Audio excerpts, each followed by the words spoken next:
So what advice would you give to a young adult suffering with a mental illness who believes it is affecting their faith? Well, I've lived with that. I wish my daughter was here, Catherine, who writes and blogs on this, and Jeremy's met, because she'd answer that question much better than I would. I would say, from having listened and learned from her, I'd say this. One, God, we can let go of God, but God never lets go of us.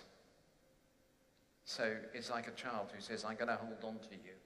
When you're walking down the street holding their hand, actually you're holding on to them. Yeah, that's the reality. So it may affect someone's faith, but are we really going to say that God lets go of us if we can't express our faith clearly when we're ill? Come on. You know, that's just absurd. So God holds on to us. Secondly, it's an illness, it's not a sin. It's just an illness. You know, you fall downstairs and you break your leg. If you said, I'm not going to take a crutch, I'm not going to have it plastered, everyone's saying, oh, don't be ridiculous. And yet with mental illness, we tell people to pull themselves together.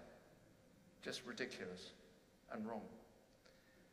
Thirdly, there is hope. We've lived with this, Catherine above all, who's an absolute sweetie. She's lived with it for years, and it's a struggle. But she would say that God has held on to her when she was long gone from God, and there is hope. There is always, always hope, because we believe in the God who raised Jesus Christ from the dead, and he can overcome everything at some point in life. And it's not a sin, it's an illness. It's no different from having any other illness. And the love of God doesn't change. So don't panic, what I'd say, and hope.